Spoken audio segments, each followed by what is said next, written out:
तो जैसे कि मैंने बताया था कि हम टॉपिक वाइज कुछ करेंट अफेयर्स के टॉपिक देख लेंगे, तो उसी के दौरान ये दूसरा टॉपिक है वन नेशन वन इलेक्शन। ठीक है, तो इसके बारे में हम लोग जानते हैं।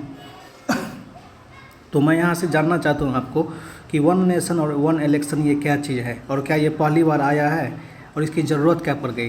तो मैं आज के जो वर्तमान में जो पीढ़ी जी रही है उस पीढ़ी को मैं बता दूं कि वन नेशन वन इलेक्शन के लिए आज जो केंद्र सरकार जगह जगह जो है सो चुनौतियों का सामना कर रहे हैं, या चाहे अलग अलग स्टेट में अलग अलग प्रकार की जो उन्हें दिक्कतें आ रही है, ये आज की चीज़ें नहीं है। ये सबसे पहले जब हमारा देश आज़ाद हुआ था ना 1951 ईस्वी से ही जो है ये वन नेशन वन इलेक्शन चल रहा था। उसी जब देश में प्रधानमंत्री का चुनाव होता था उसी समय में जो हर राज्य में सीएम का भी चुनाव हो जाता था। लेकिन क्या हुआ कि 1951 से लेकर 1967 तक ये चीज़ें चला।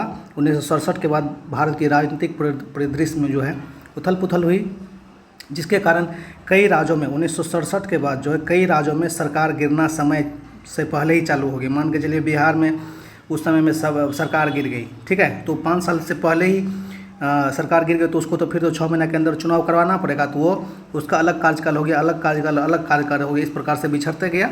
और फिर बात ऐसी हुई कि भाई अब कहीं पे जो है सो मान के चलिए कहीं पे अभी इंडिया में जो है सो लोकसभा का इलेक्शन चल रहा है, तो त्रिपुरा में हो सकता है, या चाहे मिजोरम में, या तमिलनाडु में, या केरल में हो सकता है कि कहीं कहीं आप देख रहे होंगे कि उस समय पे वहाँ पे विधानसभा की चुनाव हो रही है। ठीक है, तो ये पिछड़ेपन का कारण वहीं से निकल के आता है। तो इसकी आखिर ज़रूरत क्यों पड़ गई इसके बारे में बता रहा हूँ। ये वन नेशन वन इलेक्शन क्या होता है कि इसमें जब भी इलेक्शन करवाना रहता है सरकार को, तो मान के चलिए अभी लोकसभा का इलेक्शन चल रहा है तो उसमें बहुत सारे लोगों को लगना पड़ता है। ऐसा नहीं है कि आप जाके सिर्फ वोट ही डाल देते हो, इसके पीछे बहुत सारे लोग लगे रहते हैं। उसके बाद तैयार किया जाता है, फिर एक नियर डेट पे इलेक्शन होता है। उसी प्रकार से मान के चलिए यहाँ पे 5 लाख कर्मचारी और 15 लाख रुपया खर्च होता है, मान लेते हैं हम। तो फिर मान के चलिए किसी राज्य में हम 28 राज्य हमारे पास, 28 राज्य में अलग अलग जगह करवाएंगे, तो उस हिसाब से वहाँ पे भी तो मैन पावर और पैसा लूज होगा हमारा। इसलिए इस चीज़ को देखते हुए, ठीक है, उतना ही नहीं, जो अफसर इसमें लगे हुए हैं, मान के चलिए कोई टीचर है वो चुनाव करवा रहा है, उसका काम है पढ़ाना लेकिन करवा रहा है चुनाव, वहाँ से तो मैन पावर का लॉस हो रहा है ना, बच्चे की पढ़ाई बाधित हो रही है ना। तो जब ये वन नेशन वन इलेक्शन एक साथ हो जाएगा तो क्या हो जाएगा कि एक ही समय में मान के चलिए 1 महीना या 2 महीना ही दिक्कत होगी, बाद में कि जब इलेक्शन कंप्लीट हो जाएगा तो सब अधिकारी अपने अपने कामों में चले जाएंगे। इसीलिए ज़रूरत आ पड़ी है कि वन नेशन वन इलेक्शन की। लेकिन होता ये है कि वन नेशन वन इलेक्शन यदि सही से एग्जीक्यूट हमारे देश में हो गया तो भारत का जो है परिदृश्य एक अलग रूप में देखने को मिलेगी। तो चलिए इसके बारे में देखते हैं चैट जीपीटी क्या लिखा हुआ है।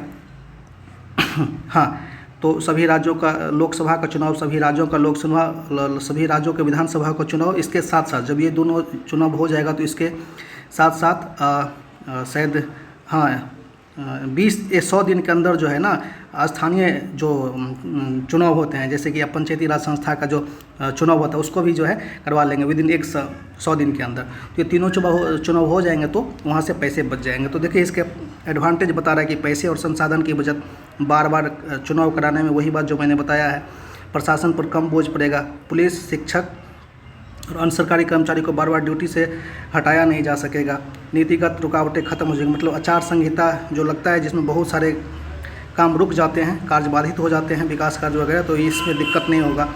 उसके साथ साथ जनता की भागीदारी, मान के चलिए कोई लोग जो है मुंबई में काम कर रहा है, वो लोकसभा में वोट देने आ रहा है, विधानसभा में वोट देने आ रहा है, फिर लोकल गवर्नमेंट का तो उसमें तो उसको तो 3 बार आना पड़ जाएगा ना, तो उसमें भी जो उसको आना जाना नहीं पड़ेगा। तो यही सारी बातें थी। ठीक है, तो ये इसके फ़ायदे थे। और इसके चुनौतियाँ देखिए, इसके लिए चुनौतियाँ क्या करना पड़ेगा। तो सबसे पहले क्या होगा कि संविधान संशोधन की ज़रूरत हो जाएगी। विधानसभा का कार्यकाल अलग अलग होता है तो सबको एक साथ एक पटरी पर लाने में थोड़ी सी परेशानी हो जाएगी। ठीक है, राज्य की स्वायत्ता वाला सवाल है यहाँ पे। राजनीतिक सहमति, अब अलग अलग स्टेट में मान के चलिए किसी का भी चुनाव भी हुआ है किसी राज्य में और वो उसको आप फिर से चुनाव करवाएंगे तो उनको थोड़ा सा दिक्कत हो जाएगा, क्योंकि उसका 5 साल कंप्लीट नहीं हो जाएगा। तो यही सारी जो है ना सो परेशानियाँ यहाँ पर चल रही है।